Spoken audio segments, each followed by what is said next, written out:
ஐரோப்பிய நாடுகள் மிகப்பெரிய ஒரு ஆபத்தை நோக்கி ரொம்பவே வேகமாக நகர ஆரம்பிச்சிருக்கிறாங்க.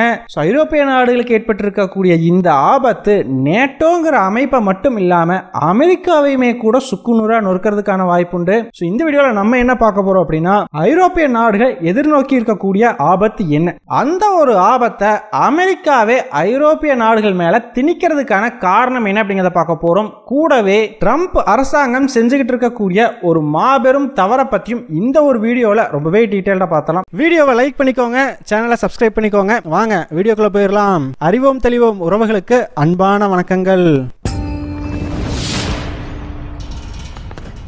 முதல் விஷயமா, இரண்டாம் உலகப் போருக்கு பிறகு ஐரோப்பிய நாடுகள் இவ்வளவு பெரிய ஒரு ஆபத்தை சந்திச்சிருக்கவே மாட்டாங்க.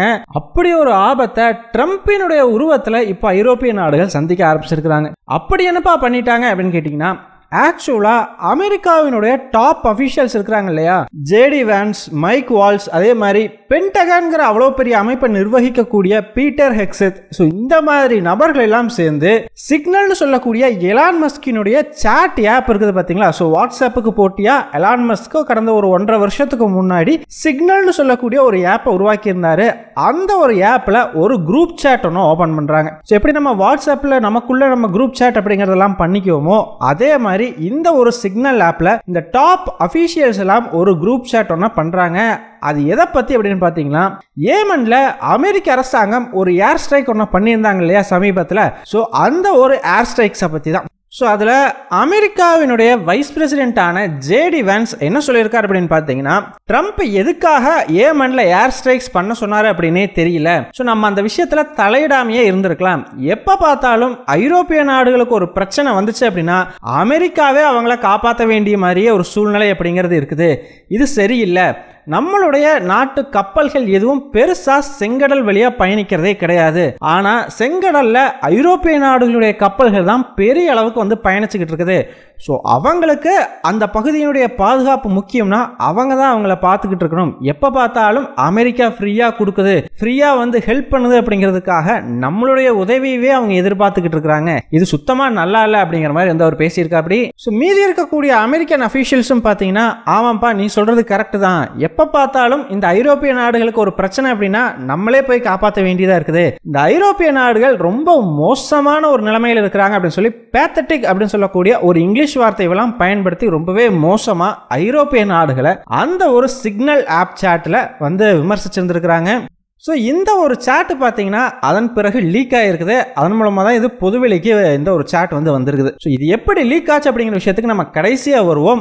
ஆனால் ஒரு விஷயம் யோசிச்சு பாருங்க, ஒரு நாட்டை பற்றி ஒரு உயர் பதவியில் இருக்கக்கூடிய நபர் ஒரு விஷயம் சின்னதாக தப்பாக சொல்லிட்டாலே அது மிகப்பெரிய பிரச்சனையாக வந்து பார்க்கப்படும். அந்த நாடு அந்த ஒரு அஃபீஷியலுக்கு எதிராக கண்டன குரல்கள் அப்படிங்கிறத எழுப்புவாங்க. அப்படி இருக்கும்போது அமெரிக்காவோட இருக்கிறதுலே உயர் பதவியில் இருக்கிற நபர்கள், ஸோ ஜேடி வான்ஸ் வந்து வைஸ் பிரசிடென்ட், அதே மாதிரி பீட்டர் ஹெக்ஸெத்ங்கிறவர் தான் பென்டகனையே பார்த்துக்கிட்டு இருக்கா. அப்படி ஸோ இந்த மாதிரி அந்த நாட்டில் அந்த நாட்டோட முடிவையே எடுக்கக்கூடிய டெசிஷன் மேக்கர்ஸே ஐரோப்பிய கண்டத்தையே மொத்தமாக சேர்த்து விமர்சிச்சிருக்கிறது அப்படிங்கிறது மிகப்பெரிய கண்டனத்துக்குள்ளாக இருக்குது. அது மட்டும் இல்லைங்க, என்னதான் பொதுவெளியில் ஐரோப்பிய நாடுகள் கூட பேச்சுவார்த்தையெல்லாம் இவங்க நடத்தினாலும் அந்த பேச்சுவார்த்தைகளில் என்ன பேசிக்கிறாங்க, இவங்களுடைய மென்டாலிட்டி என்ன அப்படிங்கிறத ஓப்பனாக சொல்ல மாட்டாங்க. ஏன்னா ஓப்பனாக பேசினா அது சரியாக வராது அப்படின்னு சொல்லி. ஆனால் இப்போ சாட்டில் இந்த மாதிரி அவங்க மனசுக்குள்ளே என்ன இருக்குது அப்படிங்கிறத இவங்க வெளிப்படையாக இப்போ காமிச்சிருக்கிறாங்க. ஸோ சிம்பிளாக சொல்லணும் அப்படின்னா, ட்ரம்ப் அரசாங்கத்தில் இருக்கிற யாருக்குமே ஐரோப்பிய நாடுகள் பற்றின ஒரு நல்ல எண்ணம் அப்படிங்கிறது இல்லை. ஸோ இது எதனால் ரொம்பவே முக்கியமான விஷயமா பார்க்கப்படுது அப்படின்னு பார்த்தீங்கன்னா, ட்ரம்ப் ஆட்சிக்கு வந்ததுலேருந்தே ஐரோப்பிய நாடுகளை பெரிய அளவுக்கு டிஃபென்ஸ் ஸ்பெண்டிங்கை அதிகரிக்க சொல்லிக்கிட்டே இருக்கா. அப்படி ஸோ நேட்டோ அமைப்புக்கு நீங்கள் பெரிய அளவுக்கு அமௌண்ட் ஒதுக்கலை அப்படின்னா இந்த டிஃபென்ஸுக்காக நான் நேட்டோ அமைப்புலேருந்து வெளியே போயிடுவேன் அப்படின்ற மாதிரி மிரட்டல்கள் எல்லாமே கூட அமெரிக்கா சைட்லேருந்து வந்துருச்சு. ஸோ இதுக்கு ட்ரம்ப் என்ன விளக்கம் கொடுக்குறாரு அப்படின்னா, நேட்டோவினுடைய மைய கருத்து அப்படிங்கிறதே இந்த ஆர்டிகிள் 5 அப்படிங்கிற கான்செப்ட் தான். அதாவது ஒரு நேட்டோ நாடு தாக்கப்பட்டா மீதி இருக்கிற நேட்டோ நாடுகள் எல்லாமே அந்த ஒரு நாட்டினுடைய உதவிக்கு வரணும். ஆனா எத்தனை முறை அமெரிக்காவினுடைய உதவிக்கு மற்ற ஐரோப்பிய நாடுகள் எல்லாம் வந்திருக்கிறாங்க? ஸோ எப்பயுமே வந்ததே கிடையாது. ஒரே ஒரு முறை மட்டும் பிரான்ஸ் அரசாங்கம் வந்திருந்தது. மற்றபடி எப்போ இந்த ஐரோப்பிய நாடுகளுக்கு பிரச்சனை அப்படின்னாலும் அமெரிக்கா தான் போய் பார்க்க வேண்டியதாக இருக்குது.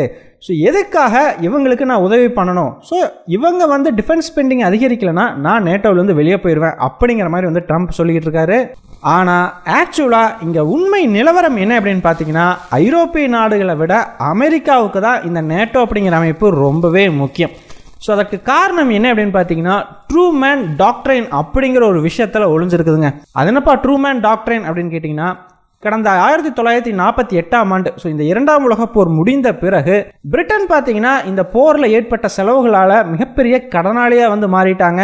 அது மட்டும் இல்லை, பிரிட்டனினுடைய காலனி ஆதிக்கத்தில் இருந்த நாடுகள் எல்லாமே பிரிட்டனை எதிர்த்து சுதந்திர நாடுகளாக மாற ஆரம்பிச்சிருந்த சமயம். ஈவன் இந்தியா கூட பார்த்தீங்கன்னா அப்போ சுதந்திர நாடாக மாறிடுச்சு.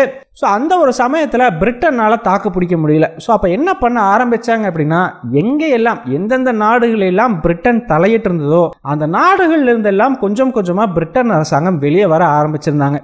ஸோ இதை அப்போ அமெரிக்க அதிபராக இருந்த ட்ரூமேன் அப்படிங்கிறவர் பார்க்குறார். ஸோ இப்படி பிரிட்டன் அரசாங்கம் அவங்க இருந்த நாடுகள் இருந்தெல்லாம் வெளியே வர்றாங்க அப்படின்னா அங்கே ஒரு பவர் வேக்கம் அப்படிங்கிறது உருவாகும். ஸோ அந்த பவர் வேக்கமை யார் ஃபில் பண்ணுறதுங்கிற கேள்வி ஒன்று வரும். அப்போது நம்ம போயிட்டு அந்த பவர் வேக்கமை ஃபில் பண்ணலைன்னா ஆட்டோமேட்டிக்காக சோவியத் யூனியன் தான் இந்த ஒரு பவர் வேக்கமை ஃபில் பண்ணும். ஏன்னா ஆல்ரெடி இந்த சமயத்தில் பார்த்தீங்கன்னா சோவியத் யூனியன் ஈஸ்ட் ஜெர்மனின்னு சொல்லக்கூடிய பகுதி வரைக்கும் ஐரோப்பிய கண்டத்தில் ஒரு முக்கால்வாசி அவங்க கண்ட்ரோலில் வந்து வச்சுருந்தாங்க. ஸோ கண்டிப்பாக இப்போ பிரிட்டன் வெளியே போகிற நாடுகள் எல்லாம் சோவியத் யூனியன் உள்ள நுழையிறதுக்கு முயற்சிக்கும். ஸோ அமெரிக்கா கண்டிப்பாக உள்ள நுழையலை அப்படின்னா இந்த நாடுகள் எல்லாம் நம்ம இழக்க வேண்டியது இருக்கும் அப்படின்னு சொல்லிட்டு அதற்கான ஒரு தகுந்த சமயத்துக்காக காத்திருக்கிறாங்க. அப்போ தான் பார்த்தீங்கன்னா பிரிட்டன் அரசாங்கம் நாங்கள் எஜிப்டிலிருந்து வெளியேற போகிறோம் அப்படின்ற மாதிரி சொல்கிறாங்க. ஸோ இதை அமெரிக்கா தனக்கான ஒரு ஆப்பர்ச்சுனிட்டியாக பார்த்து பிரிட்டன் வெளியேறின அன்னைக்கே ஓவர் நைட்டில் பார்த்தீங்கன்னா எஜிப்துக்குள்ளே அமெரிக்கா நுழையுது. ஸோ இப்படி தான் பார்த்தீங்கன்னா இந்த ட்ரூமேன் டாக்ட்ரைன் அப்படிங்கிறது அமெரிக்காவோட இன்னைக்கு இருக்கிற சூழ்நிலை, இன்னைக்கு இருக்கிற பாலிசி எல்லாத்தையுமே உருவாக்குச்சு அப்படின்னே சொல்லாங்க. ஸோ அது மட்டும் இல்லை, நேட்டோங்கிற அமைப்பு பார்த்தீங்கன்னா அடுத்த வருஷமே உருவாக்கப்படுது. இது எதற்காக? இந்த பவர் வேக்கம் அமெரிக்கா ஃபில் பண்ண அந்த நாடுகள் எல்லாம் அமெரிக்கா கூட ஒரு கூட்டணியில் இணைச்சிக்கிறதுக்காக தான் இந்த நேட்டோங்கிற அமைப்பு உருவாக்கப்பட்டுச்சு. ஸோ இதுதான் பார்த்தீங்கன்னா ட்ரூமேன் டாக்ட்ரைன். இதுதான் இன்னைக்கு வரைக்கும் அமெரிக்காவை வழிநடத்திக்கிட்டு வந்துட்டு இருக்குது. ஸோ இப்போ இந்த நேட்டோங்கிற அமைப்பு மூலமாக அமெரிக்கா இந்த பவர் வேக்கமை ஃபில் பண்ண ஆரம்பிக்க இந்த நேட்டோங்கிற அமைப்பில் இணைந்த நாடுகள் எல்லாம் அதான் நம்மளுக்கு ஏதாச்சும் ஒன்றுனா அமெரிக்கா வருவான்ல, இந்த நேட்டோங்கிற அமைப்பு அவன் வந்து காப்பாற்றுவான்ல அப்படின்னு சொல்லிட்டு ஆட்டோமேட்டிக்காக அவங்களோட டிஃபென்ஸ் ஸ்பெண்டிங் அப்படிங்கிறத பெரிய அளவுக்கு வந்து குறைக்க ஆரம்பிக்கிறாங்க. உதாரணத்துக்கு பிரிட்டன் எடுத்துக்கோங்களேன். ஒரு காலத்தில் மிகப்பெரிய பேரரசாக இருந்த பிரிட்டன் அரசாங்கம் கிட்டத்தட்ட 70% அளவுக்கு அவங்களோட டிஃபென்ஸ் ஸ்பெண்டிங் அப்படிங்கிறத குறைச்சிட்டாங்க. இதே மாதிரி தாங்க பிரான்ஸ், ஜெர்மனி மாதிரியான மற்ற நாடுகளும் பெரிய அளவுக்கு இந்த டிஃபென்ஸ் ஸ்பெண்டிங் அப்படிங்கிறதே குறைச்சிட்டாங்க. ஸோ இதன் மூலமாக இந்த நாடுகள் எல்லாம் அவர்களுடைய பாதுகாப்புக்கு அமெரிக்காவை நம்பி இருக்க ஆரம்பிக்கிறாங்க. அமெரிக்கா சொல்றதையெல்லாம் பண்ணவும் ஆரம்பிக்கிறாங்க.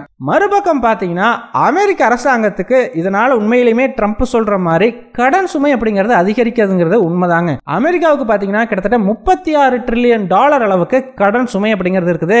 எதனால இவ்வளவு பெரிய அமௌண்ட் வந்துச்சு அப்படின்னு பார்த்தீங்கன்னா இந்த நேட்டோ நாடுகள் எல்லாத்துக்கும் சேர்த்து அந்த ஒரு டிஃபென்ஸ் அப்படிங்கிறத அமெரிக்கா தான் பார்த்துக்குது.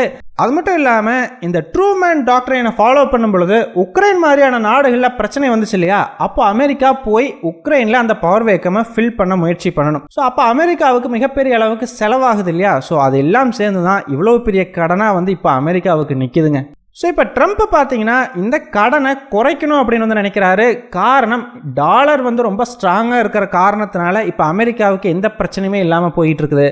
ஆனால் டாலர் மட்டும் மிகப்பெரிய அளவுக்கு வலிமை இழந்துச்சு அப்படின்னா ஆட்டோமேட்டிக்காக அமெரிக்காவே திவாலாகிறதுக்கான வாய்ப்புகள் கூட ரொம்பவே உண்டு. ஸோ அதனால தான் பார்த்தீங்கன்னா இந்த கடனை எல்லாம் நான் குறைக்கணும். அப்போது நான் எதுக்காக போயிட்டு அடுத்த நாட்டோட டிஃபென்ஸுக்கு ஸ்பெண்ட் பண்ணணும்? அது ஸ்பெண்ட் பண்ணுறதுனால தானே எனக்கு கடன் ஜாஸ்தி ஆகுது. நான் ஸ்பெண்ட் பண்ண மாட்டேன், நீங்களே அதிக அளவுக்கு ஸ்பெண்ட் பண்ணுங்க அப்படின்னு வந்து சொல்கிற. அப்படி அது மட்டும் இல்லைங்க, ஒரு மாதத்துக்கு முன்னாடி கோல்டன் விசா அப்படிங்கிற மாதிரி ஒரு விஷயத்தை ட்ரம்ப் அனௌன்ஸ் பண்ணியிருந்தா. அப்படி அதாவது $5 பில்லியன் கொடுத்தீங்க அப்படின்னா உடனடியாக உங்களுக்கு அமெரிக்க குடியுரிமை அப்படிங்கிறது கொடுக்கப்படும். இது எல்லாமே இந்த $36 டிரில்லியன் கடனை அடைக்கிறதுக்கான ஒரு முயற்சி தாங்க. ஸோ ட்ரம்ப் என்ன நினைக்கிறார் அப்படின்னு பார்த்தீங்கன்னா, இந்த கடனை எல்லாம் அடைச்சிட்டா அமெரிக்காவை யாராலையும் மிரட்ட முடியாது அப்படின்னு சொல்லி ஈவன் சமீபத்தில் கூட பார்த்தீங்கன்னா ஜப்பான் அரசாங்கம் அமெரிக்கா கூட ஒரு சின்ன உரசல் ஏற்பட்டதையுமே அமெரிக்காவோட ட்ரெஷரி பாண்ட்ஸ் எல்லாத்தையுமே பயங்கரமாக சேல் பண்ணியிருந்தாங்க. அதாவது அமெரிக்காவினுடைய கடன் பத்திரங்களை. ஸோ இந்த மாதிரி மற்ற நாடுகளுடைய மிரட்டலுக்குள்ள அமெரிக்கா சிக்கக்கூடாது அப்படிங்கும் பொழுது நம்ம இந்த கடனை எல்லாம் முதல்ல அடைக்கணும். அதை அடைச்சிட்டோம் அப்படின்னா நம்ம வலிமை அடைஞ்சிடலாம் அப்படின்னு சொல்லி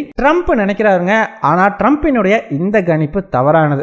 ஸோ இந்த அமெரிக்காவினுடைய வலிமையும் அமெரிக்கா கடன் இல்லாமல் இருக்கிறதும் ஒரே சமயத்தில் அமெரிக்காவுக்கு கிடைக்காது. ஏதோ ஒன்று இழந்தாதான் ஒன்று கிடைக்கும். ஒன்று அமெரிக்கா தன்னுடைய வலிமையை இழக்கணும், அப்படி இல்லையா அமெரிக்கா நான் கடன்லேயே இருந்தாலும் பரவாயில்ல, இந்த உலகத்தை நான் கண்ட்ரோல் பண்ணால் சரி அப்படின்னு சொல்லி இந்த வல்லரசு பொசிஷன்லேயே இருக்க நினைக்கணும். இது ரெண்டையும் ஒரே சமயத்தில் சாதிக்கிறது அப்படிங்கிறது முடியாது. அதற்கான காரணம் என்ன அப்படின்னு பார்த்தீங்கன்னா, இப்போ அமெரிக்கா இந்த டிஃபென்ஸ் ஸ்பெண்டிங்லாம் பண்ண மாட்டேன் அப்படின்னு சொன்னதையும் ஐரோப்பிய நாடுகள் எல்லாமே அவங்களோட டிஃபென்ஸ் பட்ஜெட்டை அதிகரிக்கிறதுக்கு முடிவு பண்ணியிருக்கிறாங்க.